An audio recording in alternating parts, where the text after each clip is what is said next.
Vous êtes bien dans la matinale d'Arabelle, 7h53, l'heure du billet d'humeur de Thibaut Vidal. Thibaut, bonjour. Bonjour Tariq. Alors, aujourd'hui, vous nous parlez des États-Unis. Oui, alors je sais pas si vous avez vu ce week-end, mais le Sénat américain a approuvé samedi la nomination du juge conservateur Brett Kavanaugh à la Cour suprême. Pour rappel, il est quand même accusé d'agression sexuelle. Non, mais c'est quand même un bon exemple pour la jeunesse. Fais boire quelqu'un, tripote là, mais sois discret, parce qu'on peut parler de présomption d'innocence. Je suis d'accord, sur certaines enquêtes, c'est normal, il y a des doutes, mais là, il n'y a pas qu'une accusatrice.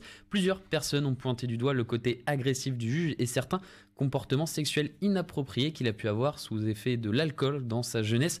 Vraiment, ce qui se passe aux États-Unis, c'est un super exemple pour la jeunesse. Bon, la gueule de quelqu'un, viole-la, mais et un réseau. Non, parce que ça a l'air d'être chouette, d'être bien placé, ou même d'avoir des potes bien placés. Perso, ça me fait un peu penser à l'affaire Benalla en France. Si moi j'avais cassé la gueule de quelqu'un, on ne m'aurait pas seulement fait copier 10 fois, je ne frapperais plus les gens sous l'œil des caméras.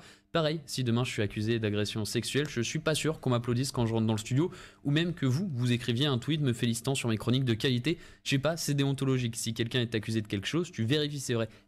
Piégé à ton propre jeu, Thibaut, et l'enquête du FBI, t'en fais quoi? C'est vrai que l'enquête n'a trouvé aucune trace de comportement inapproprié. Bon, une enquête qui a commencé le 28 septembre, s'est clôturée le 4 octobre, une semaine pour étudier un cas qui a eu lieu il y a 36 ans, en 1982, je sais pas, je trouve ça léger en termes de recherche, surtout quand tu sais que Trump, il était pas trop chaud à la base sur le dossier, surtout dans l'enquête, ils ont oublié d'interroger une des plaignantes, peut-être un problème de connexion, une lettre pas reçue, mais c'est vrai que ça conforte pas mal mon idée que l'enquête a vraiment été rondement menée.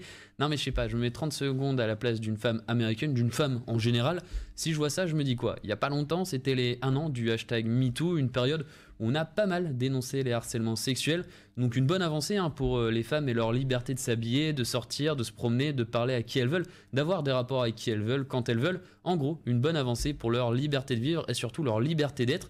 Et là, tu vois qu'arrive à la plus haute juridiction américaine quelqu'un accusé d'agression sexuelle. A contrario, l'année passée, le studio de cinéma d'Harvey Weinstein avait déposé le bilan. Non mais quand tu vois la différence de considération, ça doit quand même faire vachement mal au huc. Parce que ce week-end, le Sénat a donc confirmé la candidature du juge à la Cour suprême. Cette fonction, on la garde à vie et avec son arrivée, elle sera dominée par les conservateurs pour des décennies, à savoir que c'est ceux qui la composent qui ont la décision finale sur des sujets comme l'avortement, l'immigration ou même le port d'armes. Alors si pour Trump, cette nomination est une formidable victoire pour la nation, pour le peuple et pour la Constitution, pour moi, c'est une formidable défaite pour la femme, pour le peuple et pour les droits de l'homme. Make America Great Again, make equality worst again. Merci Thibaut, 7h56.